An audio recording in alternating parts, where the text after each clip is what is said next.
Person number one, person number two. Yeah, it is.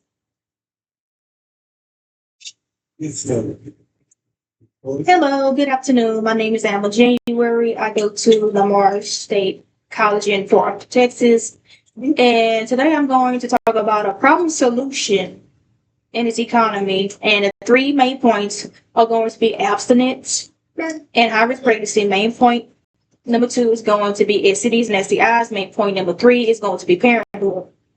Starting with main point number one, teen pregnancy is not as high as it used to be, but it still is a problem in this economy because teen girls and boys are still having unprotected sex at the age of 12, or as early as the age of 12.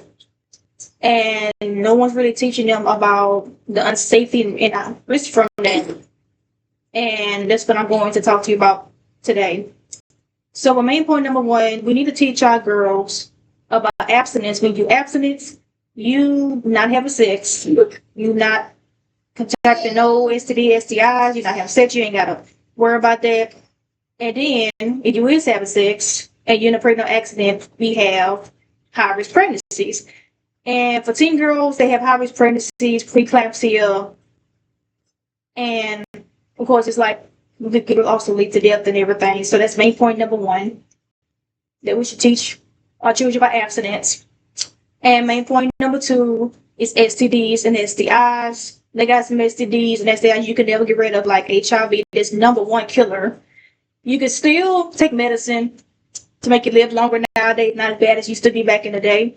But no one still desires for their children to have that course in high school or in middle school. So, there's herpes, there's syphilis. You can take medicine for, but you can't really cure it. And we should really advocate for sex education in our schools to teach our children about safe sex. They need to be using condoms because they do need to be using condoms to prevent the spread of STDs and STIs. And that's main point number two. Main point number three is parenthood. Sometimes it ends up happening. You end up having a baby. But baby comes with a lot of responsibility. Your mom and dad can always be there for you. They have to work. Your auntie have to work.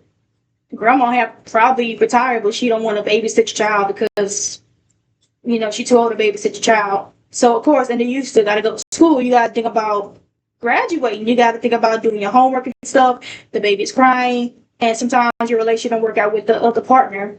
And you just be a struggling single teen mom. And then when you graduate, you also got to have a flexible job to work around your schedule so you can pick up your child from daycare and everything. So all of that is very serious, very big responsibility. That's why I think sex education will be a huge help to advocate and teach our children growing up that they need to be making safe choices with the stuff that they do and with the decisions they make. So in conclusion, I really think sex education would be a good thing to be put in schools. And it will probably stop children from having sex from the age of 12. Probably stop that too. So main point number one is abstinence and high risk pregnancy. Main point number two is STDs and STIs. Main point number three is parenthood. And with my closing statement, I think we should try to think for our children's future and really get that in the school system so we can be there for our children and help them with decisions that they make and make sure they make the right choices in life. That concludes my speech for today. Thank you.